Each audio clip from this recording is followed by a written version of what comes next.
Yo cuy, balik lagi sama gua setelah sekian lama. Gak sekian lama aja sih, lama banget. Terakhir kali admin bahas ini di part 10 kemarin, dan itu udah 6 bulan yang lalu. Setengah tahun anjir.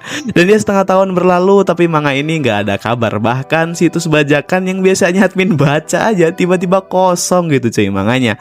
Loh, emang admin baca bajakan? Ya karena yang asli belinya mahal cuy, per chapter pula. Cuma di sini admin gak bakal baca bajakan lagi, admin baca dari twitternya langsung gitu cuy. Cuma apakah ini lanjutan dari manganya, admin juga belum tahu. Daripada nggak ada lanjutannya kan, mari kita bahas manganya yang berjudul Tatsume ga Harasan no Aikara wa Nigera Renai. Kemarin kita dikasih tahu kalau Momo dan Kouchan sekarang udah ada di pihak si Mondo, yang mereka akhirnya berfoto bersama gitu cuy. Dan di sini Mondo mimpi seorang cewek lagi saat ia masih kecil. Dulu kalau flashback gini kita kepikiran si Aoi ya kan, yang jadi ceweknya, dan sekarang kok jadi kayak si Momo gitu cuy. Emang si autornya ini pinter banget bikin kita bimbang. Setelah itu Mondo dibangunin oleh si Momo yang tiba-tiba teriak nggak jelas gitu. Jelas dong si Mondo itu panik dan bertanya apa yang sedang terjadi. Dan Momo bilang kalau ini udah pagi, maka Mondo harus bangun. Dan setelah ia bangun, Mondo ngelihat makanan yang udah disiapin oleh si Momo. Dan sebelum makan, Momo nyuruh Mondo untuk cuci muka terlebih dahulu. Dan seperti biasa berkat pujian dari si Mondo ya kan atas masakannya, Momo di sini malah tersipu malu cuy. Mondo gini di kamar mandi, ia bercermin dan melihat dirinya yang sama aja, pagi yang sama seperti biasanya. Dan saat ia kembali ke kamar, ia melihat cuaca yang sangat cerah dari jendela. Ia sangat ingin melihatnya di luar cuy. Dan saat ia ingin membuka pintu, Aoi di belakangnya dan bilang, "Kemana kau akan pergi?" Mondo terkejut, dan di sini karena udah libur panjang dari serial manganya, kita dijelasin ulang kalau dia dipenjara di rumah besar ini oleh dia, si Aoi. Bukan hanya dia, tapi mereka semua. Ia di sini dikurung oleh 5 cewek gila, mulai dari Akane, Midori, Kouchan, dan Momo. Tapi dari itu semua, dialah yang menyeretku ke sini. Ia adalah si Aoi. Dulu dirinya hanya seorang mahasiswa biasa, namun sekarang semua itu berubah saat ia bertemu dengan si Aoi. Ia mengalami banyak sekali kegilaan dalam hidupnya saat ada di rumah besar ini, dan itu karena permainan antara saudari yang mereka buat sendiri. Namun kini Mondo sedikit berbeda. Ia memiliki seorang yang mulai bisa ia percayai, yaitu Kouchan dan si Momo. Dengan adanya mereka berdua, kini Mondo menjadi sedikit mengerti bahwasanya memang mereka semua awalnya gila, tapi ia sadar kalau mereka berlima memiliki trauma sendiri. Dan di rumah ini bukan hanya Mondo yang dipenjara, melainkan mereka berlima juga. Mereka berlima dipaksa untuk tinggal di tempat ini cuy. Masih banyak misteri yang belum ia mengerti, dan jika memang begitu, mengumpulkan teman sebanyak mungkin adalah cara yang tepat untuk keluar dari tempat ini. Memang benar itu sedikit mustahil, tapi suatu hari nanti kita berenam akan melakukannya, ucap dari si Mondo.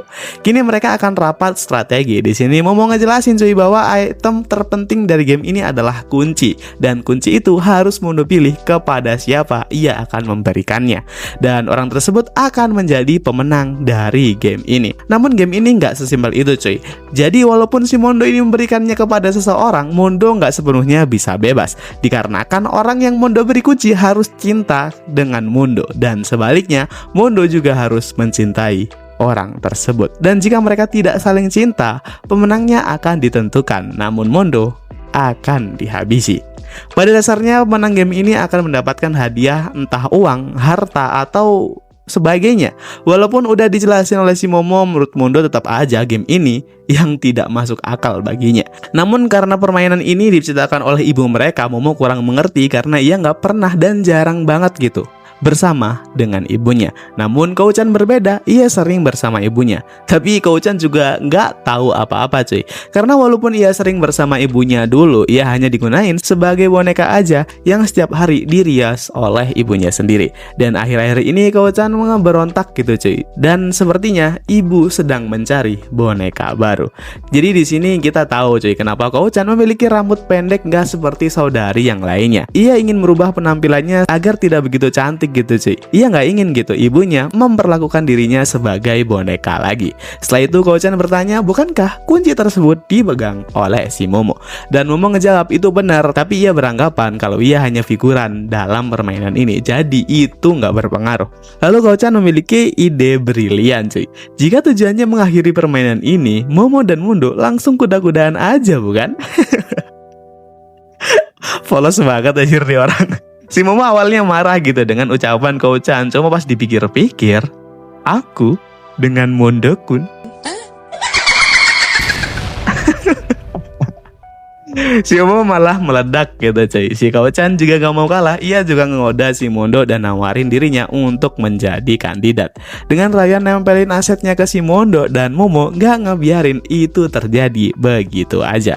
Yang malah ngebuat mereka ini cekcok di antara mereka berdua gitu cuy. Hal itu gak berhenti hingga mereka nyuruh Mondo agar segera memilih di antara Momo dan si Ko-chan sendiri. Mondo panik dan mencoba ngejelasin situasinya. Cuma singkat cerita, Mondo akhirnya bisa keluar dari perdebatan di antara mereka berdua. Dan entah apa yang terjadi, mungkin karena beberapa dari mereka ini masih ada yang sekolah, serta Mondo udah terbiasa gitu dengan suasana rumah tersebut. Kini akhirnya Mondo secara santai bisa keluar dari rumah itu.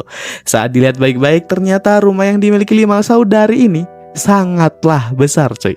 Apakah dengan Mondo keluar akan menemukan sesuatu, atau ia akan menghadap sama penjaga bertopeng seperti sebelumnya? Dan saat si Mondo ini melihat sekeliling, ia sadar ada sebuah menara yang di samping rumah tersebut gitu cuy. Ia nggak tahu tempat apa itu, cuma di pikiran Mondo kalau ia ke sana, ia bakalan nemuin sesuatu yang menarik. Dan secara tiba-tiba, bener aja cuy, tempat luar sangat gak aman buat si Mondo. Ia digendong oleh pria bertopeng. Mondo bertanya, bukankah ia adalah anak buah dari Ko-chan? Dan kenapa ia masih menghalangi dirinya? Ternyata itu bukan anak buah dari Ko-chan. Mereka hanya ditugaskan untuk mengawasi semua orang yang ada di rumah itu. Lalu dengan bawa Mondo kembali ke rumah dan membantingnya begitu aja ya kan, pria bertopeng ini bilang kalau Mondo jangan sekali-kali mendekati menara tersebut. Jika Mondo masih melakukannya, hal yang gak akan ia inginkan akan terjadi. Apa sebenarnya tempat yang ada di menara tersebut cuy, dan siapakah yang ada di dalamnya? Tapi untuk manganya admin udahin sampai di sini dulu cuy, karena mungkin awal-awal emang masih perkenalan dulu gitu gimana Mondo sekarang serta rencananya untuk kedepannya nanti. Seperti biasa admin pengen nih video tembusin 10k dulu untuk admin lanjutin part selanjutnya cuy, karena dari semua video cuma ini nih yang butuh effort buat translate manganya gitu. Jadi segitu dulu pembahasan manga dari gua. Jangan lupa like dan komen lanjut sebanyak-banyaknya, dan jangan lupa subscribe juga dong tentunya, agar kalian gak ketinggalan sama video admin yang lainnya. Jadi so gua Ramstaku, thank you. Oh iya cuy, biar kalian penasaran, next ceritanya bakalan ada adegan ini. Translate-nya emang sedikit sus cuy, jadi buat kalian yang penasaran, kalian bisa screenshot ini dan translatein sendiri. Intinya jangan kaget sama translate-nya. Thank you.